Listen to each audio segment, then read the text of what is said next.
Air just cool enough to make a person work a little harder to stay warm.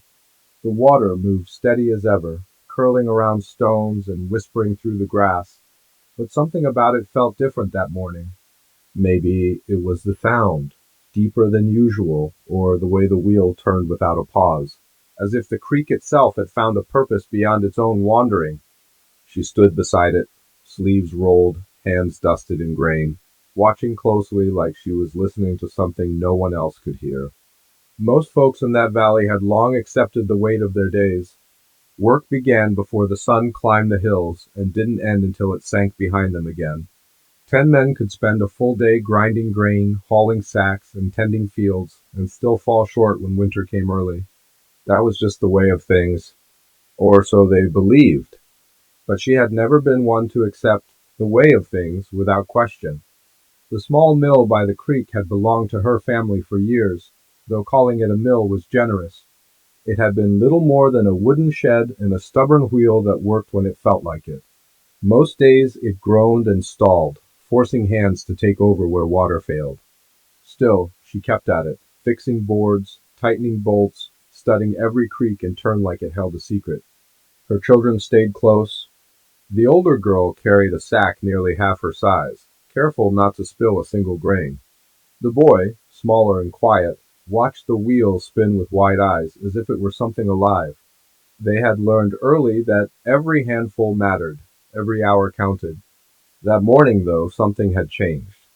The wheel turned faster than anyone had seen before, smooth and strong, sending a steady rush of water spilling over its edge.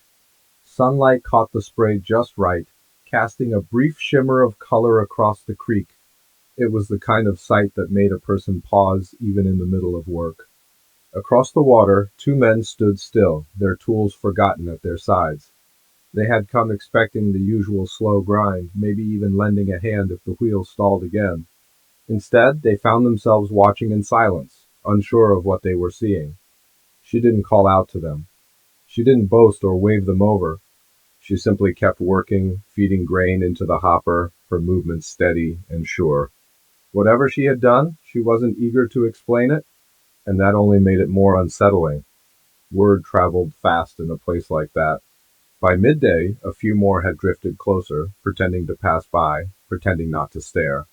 They whispered among themselves, trying to make sense of it. No extra hands, no new tools in sight. Yet the work moved faster than ever. One man muttered that it was luck, maybe a stronger current after the last rain. Another shook his head and said water didn't just change its mind overnight. Someone else lowered his voice and suggested things better left unsaid, earning a sharp glance from the rest. But the truth was simpler and somehow more troubling. She had done something.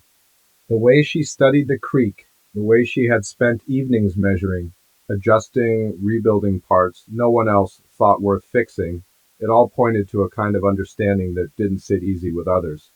Not because it was wrong, but because it was unfamiliar. People trusted what they knew, hard work, long hours, the strength of hands and backs. This, whatever it was, felt different. It felt like the creek itself had been taught to work. The older girl noticed the men watching and shifted closer to her mother, her grip tightening on the sack. The boy, still near the wheel, reached out and touched the damp wood, then pulled his hand back quickly like he expected it to react. She finally looked up. Her eyes moved across the creek, meeting the quiet line of faces gathered there. There was no fear in her expression, no hesitation, just a calm that made it harder for anyone to speak. One of the men stepped forward, clearing his throat as if that might steady him.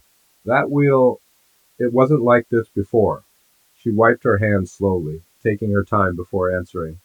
No, she said. It wasn't. That was all she offered. The creek kept moving, the wheel kept turning, and the grain kept falling through faster than anyone thought possible. The sound of it filled the air, steady and certain like a promise being made without words. But not everyone saw it as a promise. Because if one woman could make the creek do the work of 10 men, then what did that mean for the rest of them? And more importantly, how had she done it at all? As the sun climbed higher and the whispers grew louder, one thing became clear. Whatever secret she had found in that flowing water, it wasn't going to stay hers for long. By late afternoon, the valley had changed its rhythm. Where there was usually the slow drag of labor, there was now a quiet watching. Men who should have been cutting wood or tending fences found reasons to pass near the creek. Women paused longer than needed at the path, baskets resting against their hips while their eyes drifted toward the turning wheel. Even the children, who rarely cared for the worries of grown folks, kept glancing at the water as if it might speak. She kept working through it all. The grain poured steady, the wheel turned without a stutter, and the sacks filled faster than anyone could remember. Her hands moved with the same calm purpose, though the air around her felt heavier now. Every look, every whisper carried a question she had not yet answered. Her children felt it too. The girl leaned close while tying off a sack, her voice low enough that only her mother could hear. They're all staring again. I know, she said without looking up. Are you going to tell them? She paused then, just for a moment, her hand resting on the wooden frame of the mill. The wheel creaked softly behind her, though not in the old strained way. This sound was smoother, almost content. Not yet, she replied. The girl nodded, but her eyes flicked toward the creek again. There was worry there now, something new that hadn't been there in the morning. Across the water, the two men who had first noticed the change hadn't left. They had moved closer, standing near the edge where the current bent around a cluster of rocks. One of them crouched down, dipping his hand into the flow, as if testing whether it felt different. The other kept his eyes fixed on the wheel, studying every turn like he might catch it making a mistake. It's the same water, the crouching man said after a while, shaking the drops from his fingers. Water don't just do this, the other replied. Then what does? Neither of them answered that. The truth was, she had been working toward this for months, though no one had paid much attention at the time.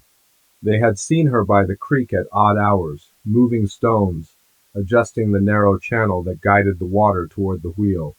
Some thought she was just trying to keep the flow steady. Others assumed it was a way to stay busy, to keep her mind off the long days and longer nights. They hadn't noticed the details. The way she changed the angle of the wooden paddles, shaving them down bit by bit until they caught the water just right. The way she deepened one side of the creek while narrowing another, forcing the current to gather strength before it struck the wheel.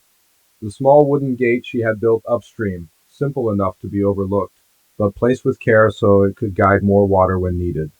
It hadn't been one big change. It had been 100 small ones. Each evening, after the work was done and the valley grew quiet, she would return to the creek with a lantern. Her children often slept by then, but sometimes the girl stayed awake long enough to watch from the doorway. She remembered one night in particular. The lantern light had danced across the water while her mother stood knee-deep in the creek, studying a plank against the current. The water pushed hard, but she held firm, adjusting it inch by inch until it sat exactly where she wanted. When she finally stepped back, soaked and tired, she didn't smile. She just watched the water move, as if waiting for it to answer her. Why do you keep changing it?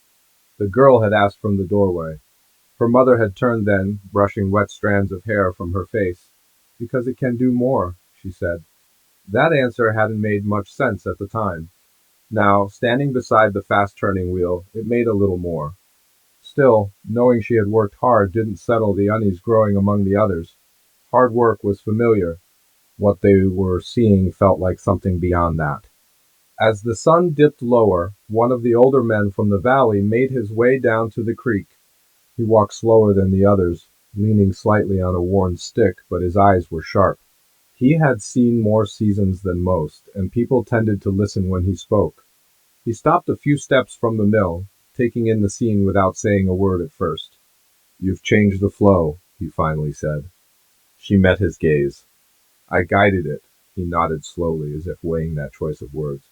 Guided things have a way of slipping out of hand, he said. The wheel turned on, steady and sure.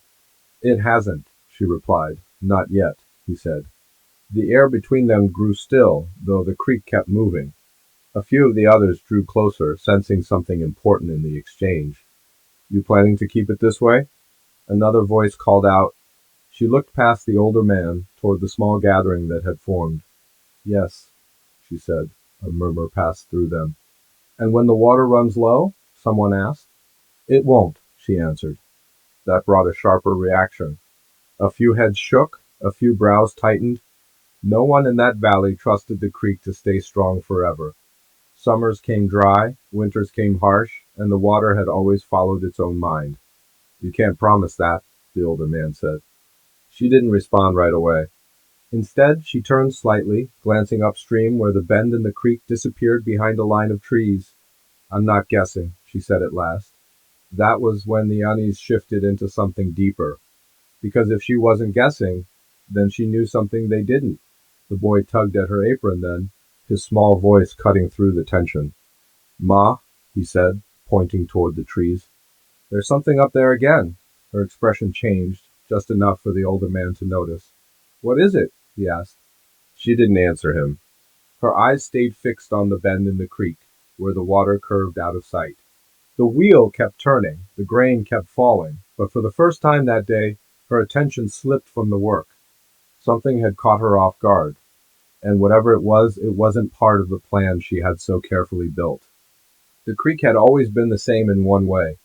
It moved forward no matter what anyone did.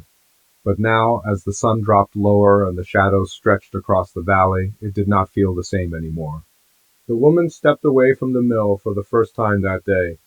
Her hands were still damp from grain and river water as she looked upstream. The boy stayed close behind her, his small fingers gripping the edge of her sleeve. The girl followed more slowly, unsure whether she was meant to come or stay back. Even the wheel behind them kept turning without her, as if it had learned its task too well.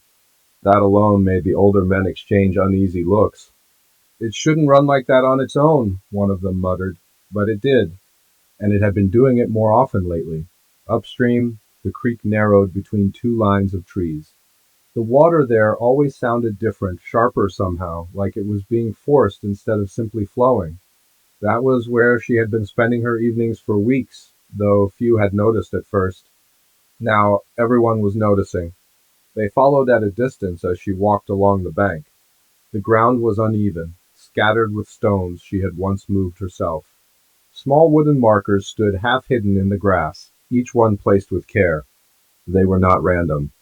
They marked changes in the land, changes no one else had thought important. One of the men stopped and pointed. She's been redirecting it all along, he said. Another shook his head. No one person does this much work on a creek, but they were seeing it with their own eyes. The woman kept walking until she reached a bend where the water dropped slightly over a shelf of rock. Here, the creek split for a short distance before coming back together again. It was quieter here, but not peaceful. There was a pressure in the air, like the land itself was holding its breath. She crouched down and touched the edge of the bank. The boy knelt beside her. Is it broken? He asked. No, she said softly. It's just not finished. The words made no sense to him, but he didn't ask more. Behind them, the older man stepped forward. Finished for what? She stood slowly. For work. That was all she gave them. One of the younger men frowned. Work for who? 10 men already worked that mill before you touched it. She turned slightly, her eyes following the water as it moved through the narrowed channel. It wasn't working right, she said. It was wasting strength. A small silence followed that. Down by the mill, the girl had stayed behind for a moment longer. She watched the wheel spin and thought about all the days she had seen it struggle. There had been mornings when it barely moved, when her mother and the men together could not keep it turning.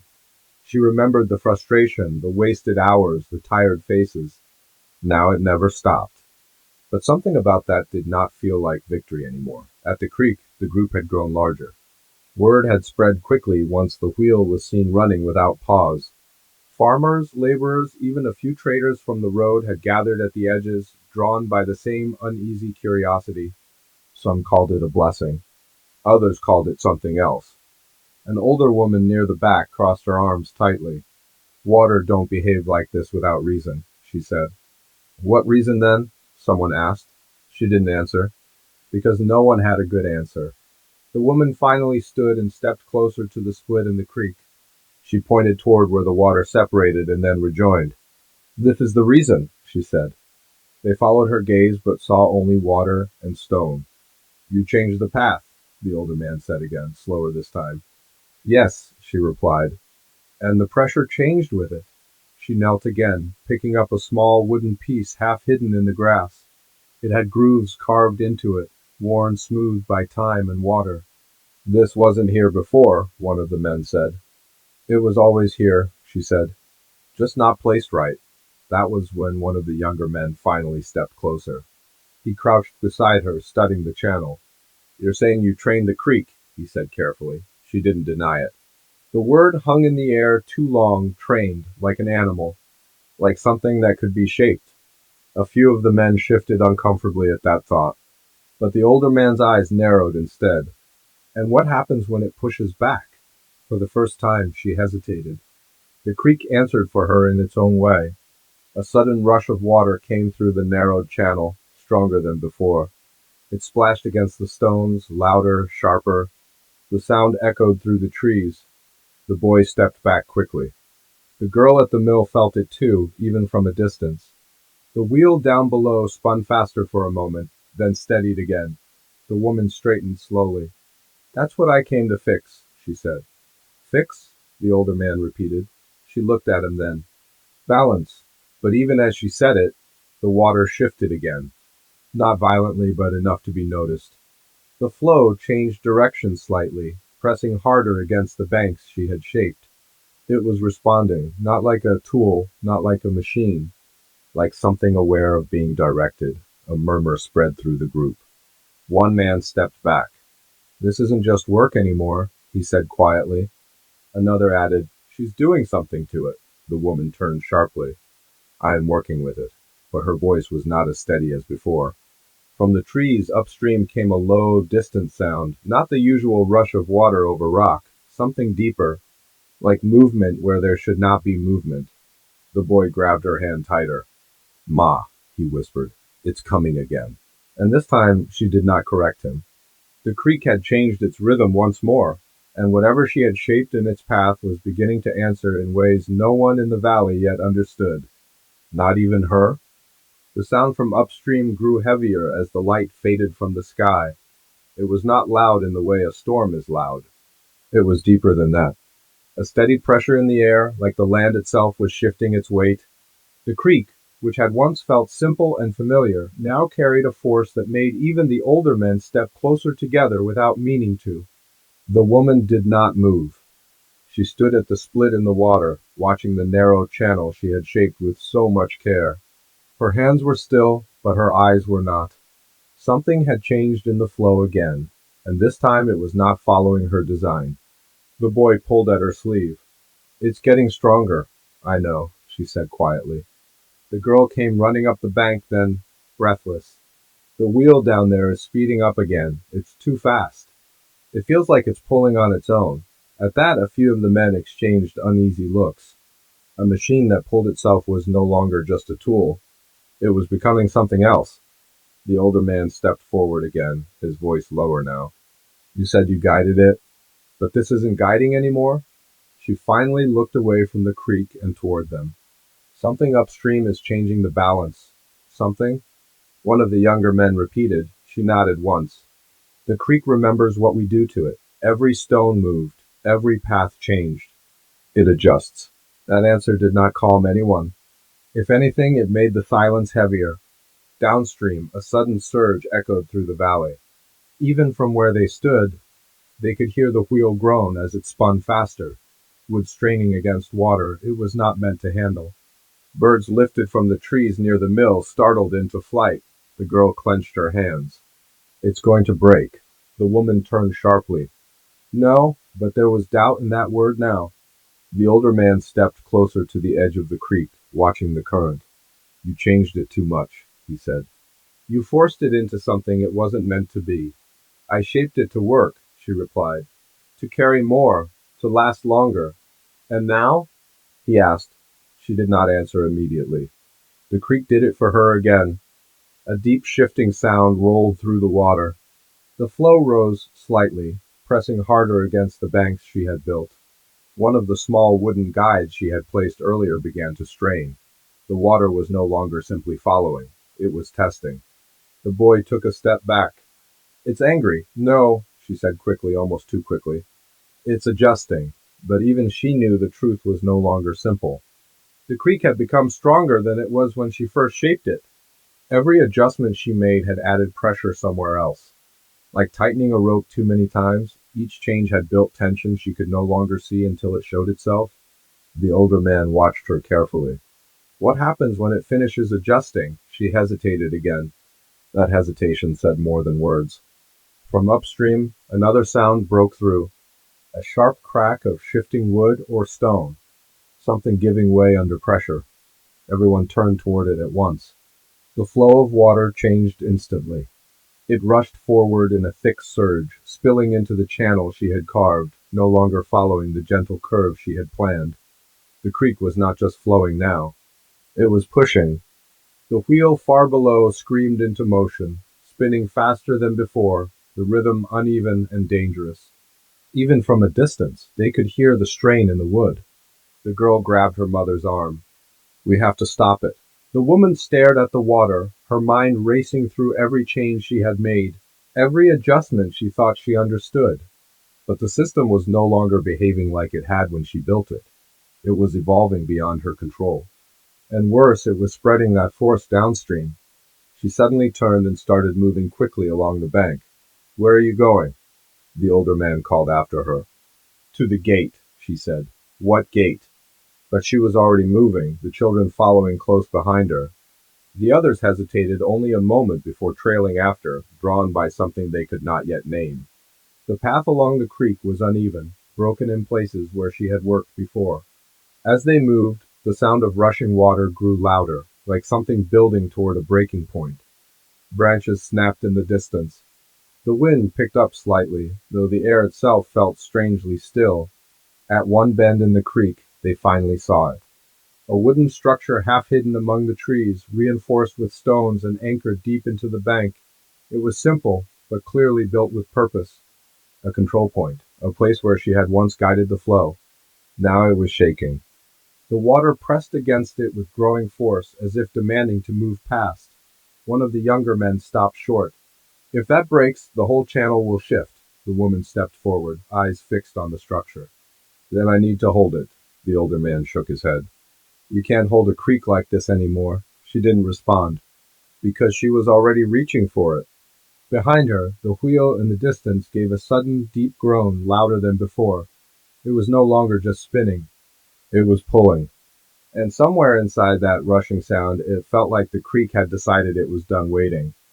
The wooden gate at the bend shook harder as the water pressed against it, like the creek itself was testing the limits of what she had built. The sound was deep now, almost like a warning carried through the valley.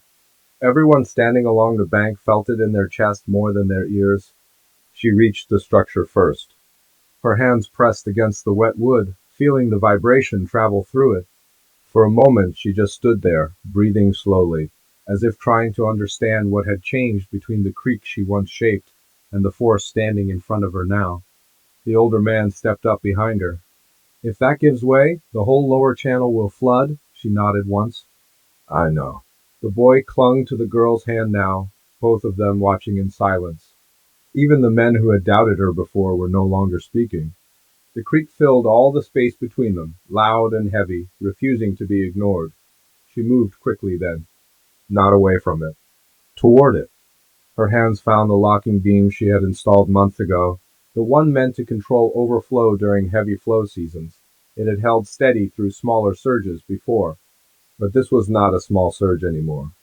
The water was pressing with a force that felt almost alive. The structure groaned again. Hold it open a little, she said sharply. What? One of the younger men asked. Just enough to release pressure, she repeated. For a moment no one moved. Then the older man stepped forward and helped her grip the beam. Together they shifted it just slightly. The change was immediate. The water surged through the opening, not crashing wildly, but finding a new path. The force that had been building against the gate shifted direction, spilling into the wider channel she had prepared long ago, but never fully trusted until now. The creek did not calm, but it changed. The pressure spread instead of concentrated. The wheel far downstream let out one final strained groan, then steadied. Its spinning slowed, then found balance again, turning strong but controlled. no longer tearing against itself. The girl let out a breath she did not realize she had been holding. It's steady again, she whispered. The boy looked up at his mother. Did it stop fighting? She kept her eyes on the water. No, she said softly. It stopped being forced. The words settled over the group slowly. The older man straightened, watching the flow now moving through the widened path. So this is what you were trying to do, she nodded. The creek was always strong. I just kept trying to make it work like a tool, but it wasn't meant to be pushed into one narrow way. A few of the men exchanged glances, but this time there was less fear in them, more understanding. Downstream, the mill wheel continued to turn, but now it moved in a steady rhythm. Grain poured smoothly, no longer rushing or spilling unevenly.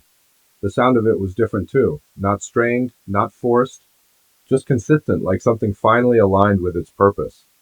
The valley slowly began to breathe again. The older woman who had spoken earlier stepped forward from the edge of the group. You didn't tame it? She said. The woman shook her head. No, I learned it. That answer stayed with them. One by one, people began to move back toward their homes, still talking quietly among themselves. The tension that had gathered through the afternoon loosened, replaced by something more uncertain but calmer. The creek, once feared for its sudden strength, now carried a path that made sense again. The children stayed behind a little longer. The girl looked at her mother. Will it stay like this? The woman looked upstream where the water now flowed through the wider channel she had shaped with so much effort and mistake. It will, if we don't forget what we learned today, the boy frowned. What did we learn? She knelt beside him, brushing wet hair from his forehead. That working with something is not the same as controlling it. He thought about that slowly, as children do when something feels important but not fully clear. The older man stepped closer one last time. You changed the creek, he said. But you also changed how we see it. She stood again. It was never just mine to change. The sun was almost gone now, leaving the valley in soft gold and shadow.